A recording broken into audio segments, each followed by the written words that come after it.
8x10 shed in a very, we'll call it, not nice neighborhood at that time.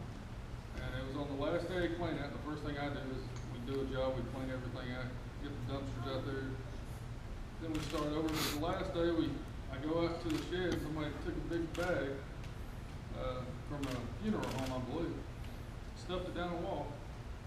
So me being the boss man, I get to go out and dig first. So I pull it up, open it up, there's a Purple Heart. Then I'm thinking, how in the world did this thing get here?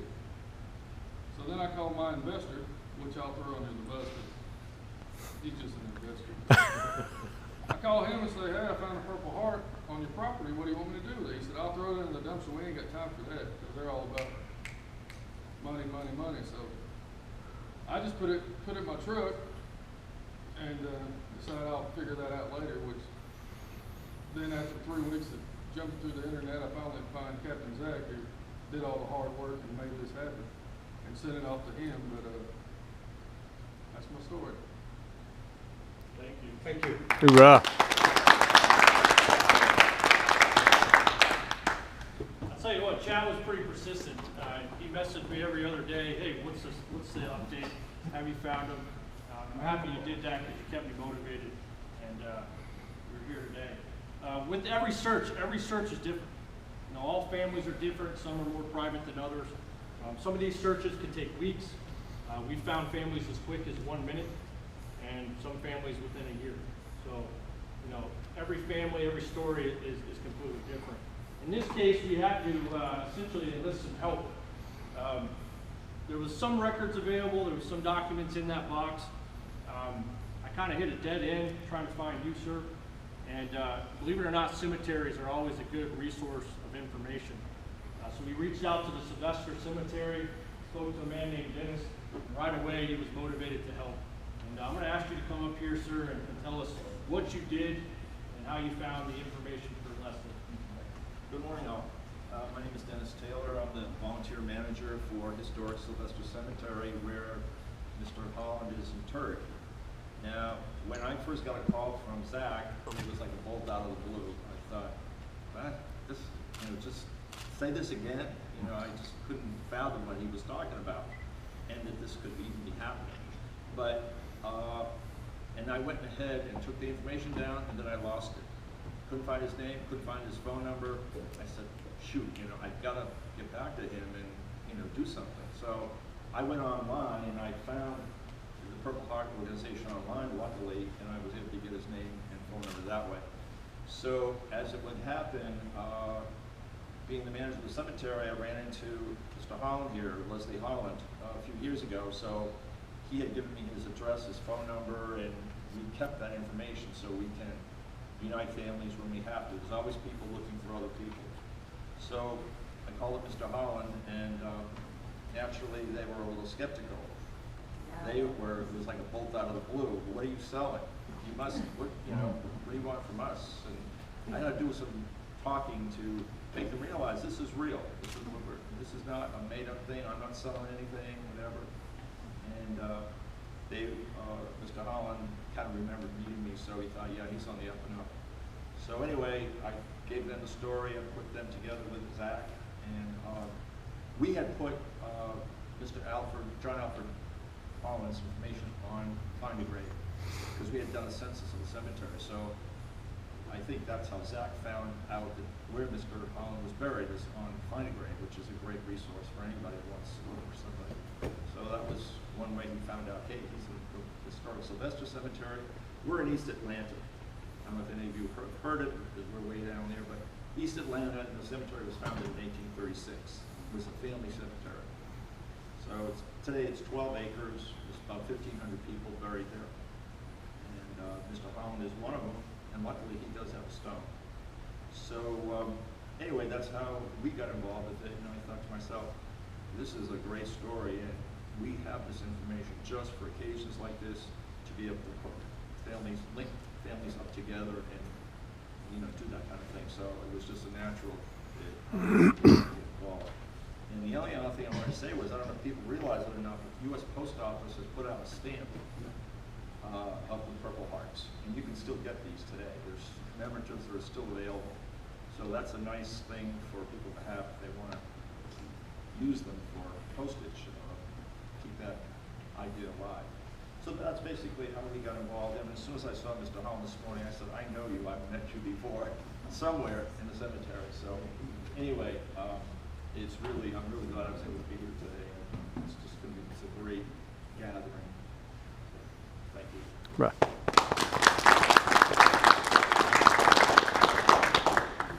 So for the man of the honor, sir, you ready to come up here and tell us a little bit about your brother? Feel comfortable doing that? No? How about talking about yourself? Oh, yeah. There you go. Come on up, sir. Say a few words.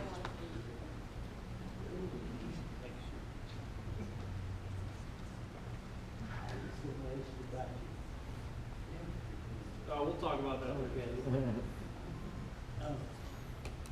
Where did I start?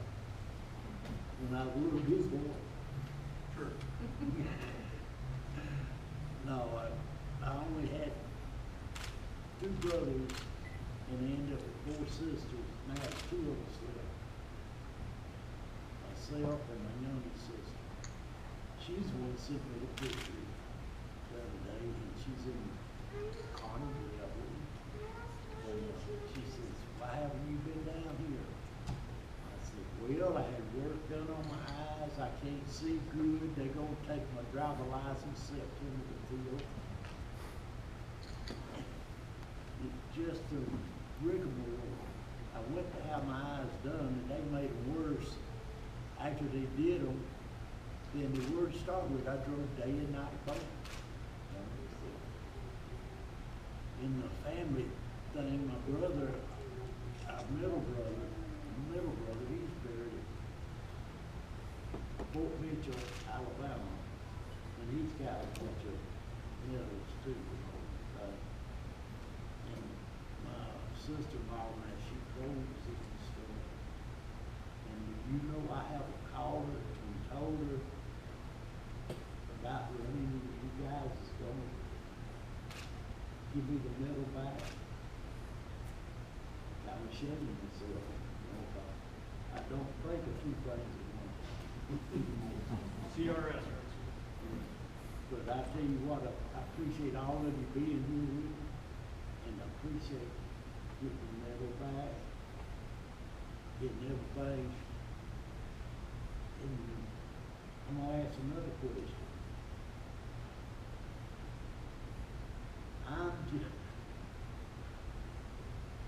We are known as the little hobos, and we're just moving around right now. And I lived at one place down on Federal Avenue, 40-something, about 47, 48 years. I don't move like that now. I used to move when I was a kid. Once I was Costa Rica, Panama Canals, all, I was on my own money. I'm saying I've been sick. I just rambled around, you know. But I couldn't get sis up here today and all that stuff. But she like me, she stays in one place all the time. And I'm wondering if it would be appropriate to send or carry these if I have to get way down to her and let her protect them. I would think that would be great. What would be that? Okay. And that's about my life history. Sir, you told me some stories on the phone. Tell us what kind of man your brother was. Tell us a funny story about him. Oh, I tell you. No, he now, and me and Bubba, that is Bubba to me, and most everybody. But like I said, Bubba, he rowdy. Yeah, he was rowdy. We had a thing one evening, I just got off work, I worked with my dead man to do with cabinet maker. Okay, Bubba, he was finisher. They put me over there with him, we don't G-haul too much. He come in that night. That's the only time either one of the three of us ever had a hand put on each other, and I put it on him. He was bigger than I was. I was about 17, and he jumped up, and when he did, I cleaned him up, and I clobbered that dude. Set him over behind the sofa. He thought his kid can't do this, you know, but I did. And, you know, my mother, I didn't get back home for about 3 or 4 months when I walked out that door. No, I didn't. That was her baby, not me. That was a little kid. I had a wife. I lost her in an accident down on Grady Curve. We hit that wall about 65 mile an hour. I lost her. Like lost me and my helper sitting over here. And we had a son. He reminded me of this. Me and Bubba. That oldest son of ours, you know, I got 2 families. One in Louisville and the other one. There's somewhere. Gwinnett County, I think, and one's in Franklin County, and everything. You know, we've never been close back. I was always on the road going out, we was talking about that not too long before he passed away. He said, yes, you know what, we had a gas leak, and I've been a plumber all my life, all these years, you know. And he said, I got a gas leak, could you kind of help me fix that? Well, I can't do it right this minute, but I